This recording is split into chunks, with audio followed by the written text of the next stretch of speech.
ఈరోజు తొలి ఏకాదశి కదా, నేను ఎక్కడికి వెళ్ళానంటే ఈ గుడి అనేది హైదరాబాద్లో ఉందని కూడా తెలియదు అన్నట్టు. అది ఏ గుడి అనంటే రుక్మిణి సమేత పాండురంగని గుడి. ఈ గుడి వాతావరణం మొత్తం పండరీపురం లాగా పోలి ఉంది.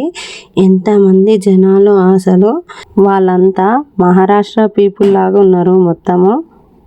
ఏంటి ఇంతమంది జనాలు ఉన్నారని వాళ్ళని అడిగితే, ఈ పండగ చాలా మాకు ముఖ్యమైనది, పెద్ద పండగ అన్నట్టు అని చెప్పారు. అసలు ఎందుకు అంత ప్రత్యేకమైనది ఈ తొలి ఏకాదశి అని అడిగితే వాళ్ళు చెప్పింది ఏంటంటే కథ చెప్పిరన్నట్టు. మన మహారాష్ట్రలో పుండరీకుడు అనే ఒక వ్యక్తి ఉండేవాడంట. అతను తల్లిదండ్రులను సరిగా గౌరవించేవాడు కాదు, కానీ తర్వాత వారి సేవ గొప్ప అని తెలుసుకున్నాడు.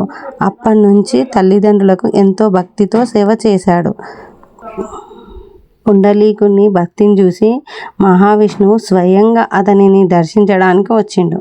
అయితే ఆ సమయంలో పుండరీకుడు తన తల్లిదండ్రులకు సేవ చేస్తుండు. వెంటనే లేచి వెళ్లకుండా ఒక ఇటుకని పెట్టి స్వామి ముందు వేసి, స్వామి దయచేసి ఇటుకపై నిలబడు, కొద్దిసేపు వేచి ఉండండి, నేను నా తల్లిదండ్రుల సేవ పూర్తి చేసి వస్తాను అని ప్రార్థించిండు.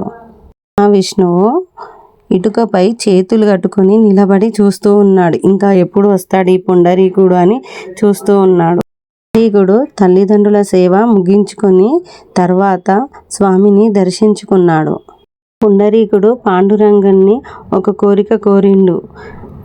ఆయన కోరింది ఏంటంటే, స్వామి భక్తులకి దర్శనమిస్తూ ఇదే రూపంలో ఇక్కడే ఉండి అనుగ్రహించండి స్వామి అని కోరిండు. అప్పటి నుంచి స్వామి చేతులు కట్టుకొని ఆ ఇటుకపై నిలబడి భక్తులకి దర్శనమిస్తుండు. ఆ రోజు తొలి ఏకాదశి. అప్పటి నుంచి పండరీపురంలో పాండురంగనికి ఎంతో భక్తి శ్రద్ధలతో పూజ చేస్తారు. ఉపవాసం ఉండి జాగరణ చేసి మరునాడు ద్వాదశి రోజు ఉపవాసం వదులుతారు. నేనైతే పండరీపురం పోయినట్టే అనిపించింది. అసలు ఇప్పటివరకు పండరీపురం పోలేదు, కానీ నేను పోయినట్టే అనిపించింది. అంత ప్రశాంతత అనిపించింది ఈ టెంపుల్లో. ఈ టెంపుల్ ఎక్కడుందనంటే దిల్సుఖ్ నగర్లో ఉంది. ఒకవేళ మీరు వెళ్ళాలనుకుంటే మాత్రము నేను ఈ అడ్రస్ని డిస్క్రిప్షన్లో పెడతాను. ప్రతి ఒక్కరూ వెళ్ళి దర్శించుకోండి. రుక్మిణి సమేత పాండురంగుని భాగ్యాన్ని మీరు కూడా పొందండి.